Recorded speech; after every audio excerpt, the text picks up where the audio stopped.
Hello, welcome to your yoga practice. So today we're going to explore splits, but in a different way. We usually do just like the front and back, that type of split. Today we will be exploring the side to side, so more of a straddle split, and we'll explore some different ways to get into it in your body, and just knowing that you never need to go all the way. So the last way that we will do is from standing and bringing our legs out to the side. Up until then, let's just find some nice release. So we'll start on our bellies, coming into a Sphinx Pose. So to make some room in our backs too. So bringing elbows underneath your shoulders, forearms make train tracks.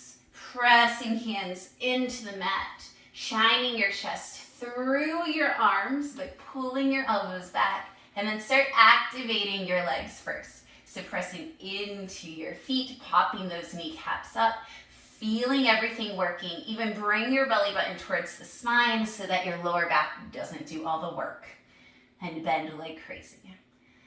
Holding here, keeping nice and engaged. And then settle down that effort. Bring that right knee up so that it extends from that right hip, making a right angle. And then your ankle extends down from the knee, so there's a right angle at the knee. And then flex the foot so that there's a right angle at the ankle. And stay here. Stay here, allowing that hip to open. Breathe into it. We'll take some time in this pose. Now, if you don't feel anything, that is fine. If you feel a lot, that is fine too. If you start to feel pinching or sharp pain, please back off.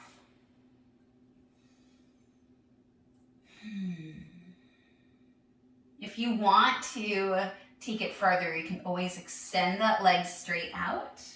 But I find that having it bent is just, it's kinder, it's better on the rotation of your hip.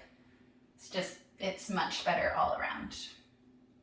All right, so feel free, if you want more, pause the video and stay here longer.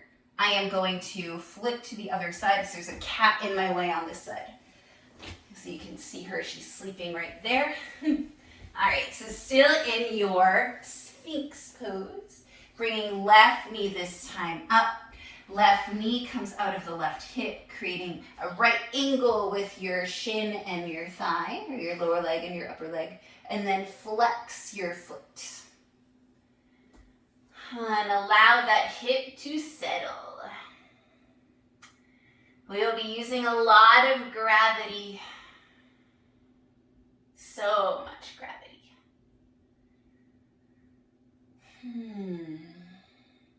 You might want to think about getting yourself to a wall space.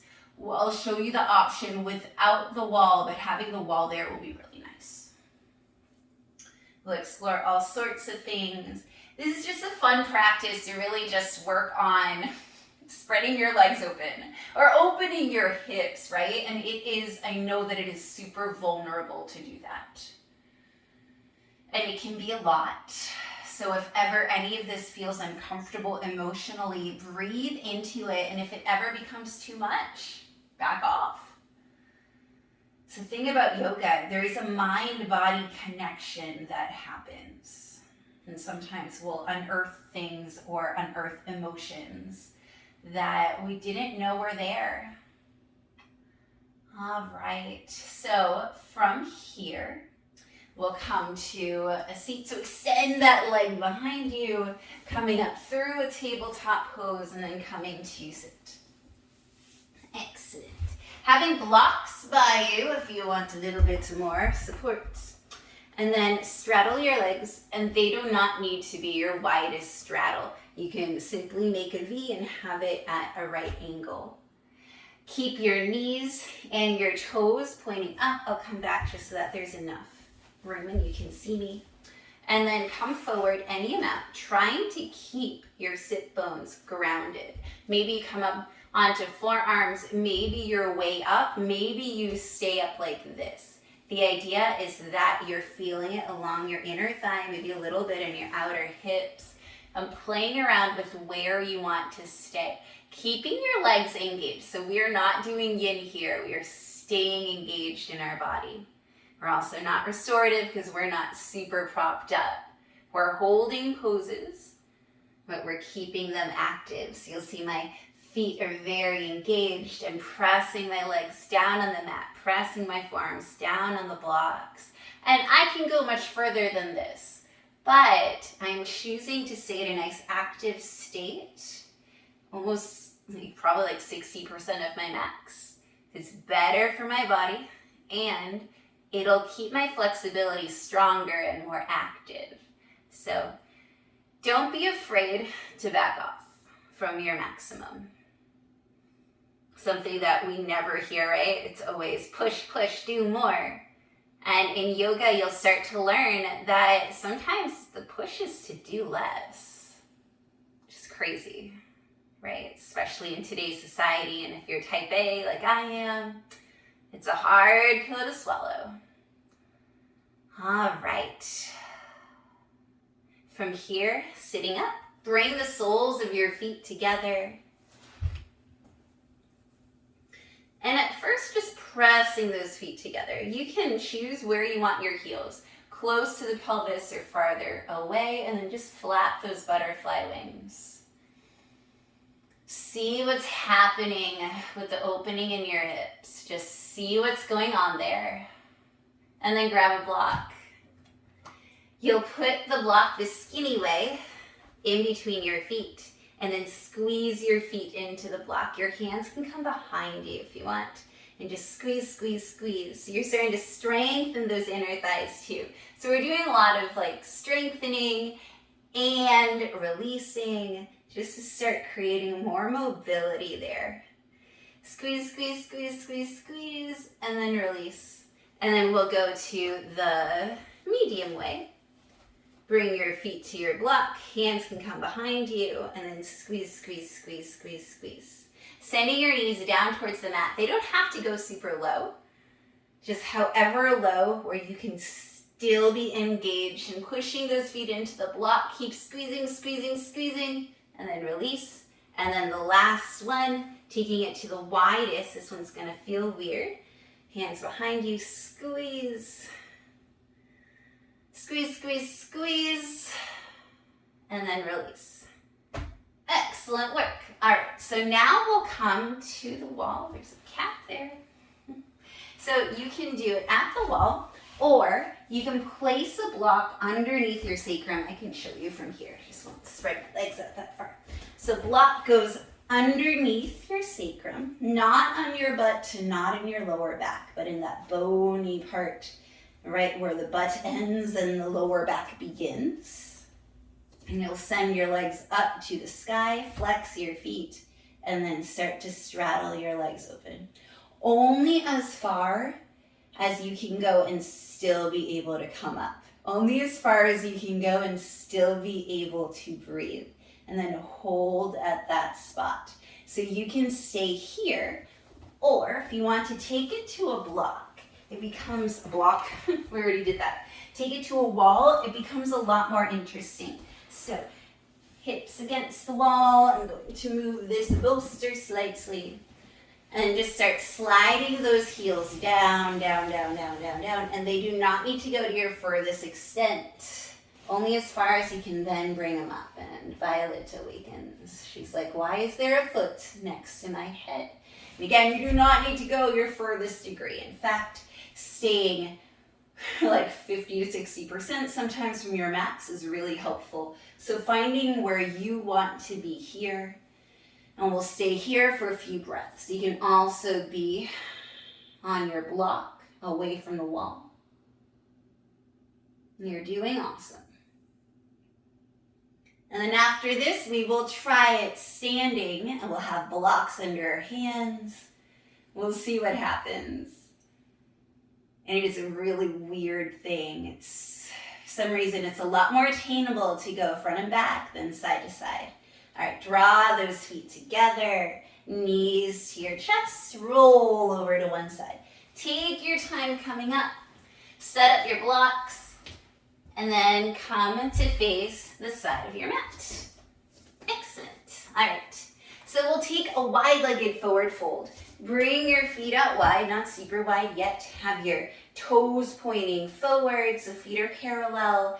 Inhaling, hands to heart center, look up, and then exhaling, folding forward, bringing your hands to your blocks. And then for this one, let's just allow ourselves to come forward any amount, finding your wide-legged forward fold. Maybe you send the crown of your head towards the mat, but whatever you do, keep your legs engaged. So really press into your feet. Drag your feet together, and almost like you're dragging your heels towards your glutes, really activating the backs of your legs. All right, and then if you're not already there, bring your hands to your blocks. And then we're just going to wiggle.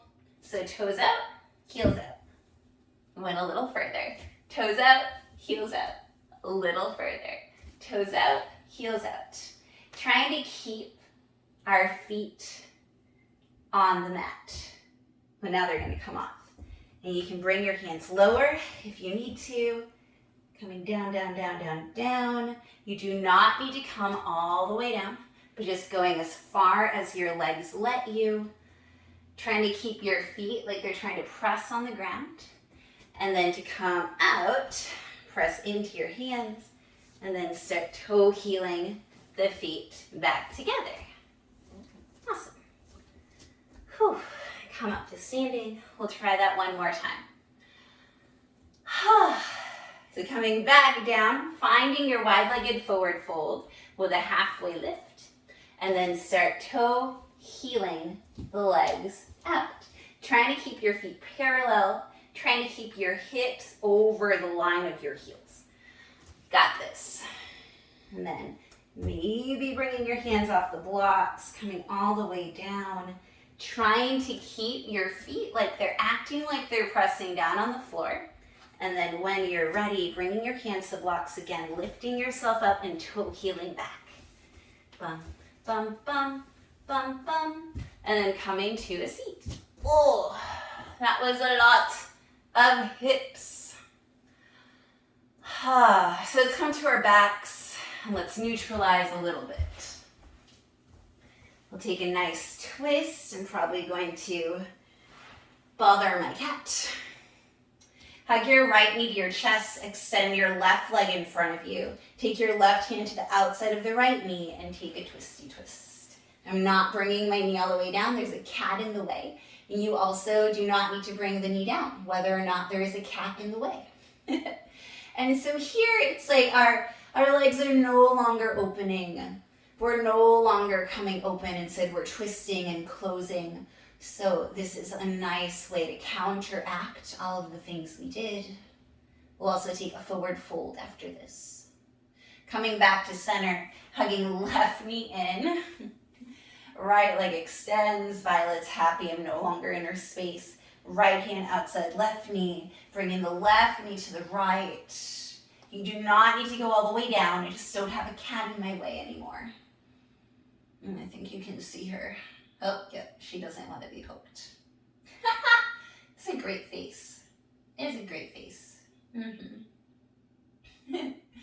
She's so funny. All right, coming back up. Oh, giving yourself a little rock and roll, making your way to seated. You can also come through your side and push up. Either way. Either way. And then extend your legs out. Bring your legs together. So the opposite of what we have been doing, and really press them in. Flex your toes, push your heels into the mat, push your calves into the mat, your hamstrings into the mat, your glutes into the mat, and then inhaling, arms up. Exhaling, bring your palms by your knees and just start walking your hands forward any amount and forward fold, just to contemplate life, bringing it in after opening and opening and opening.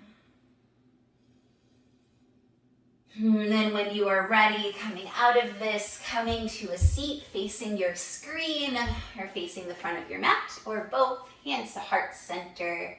I hope that you enjoyed that exploration of straddle splits. Maybe you made it super far, maybe not. That pose really, just like regular splits, it's all depending on how your hips are built. That is it. It's a skeleton thing. It's not always a flexibility thing. All right, it has been so fun practicing with you today. I hope that you enjoyed. Please like, share, subscribe, all of those things. Thank you again, and have the most beautiful day. Bye.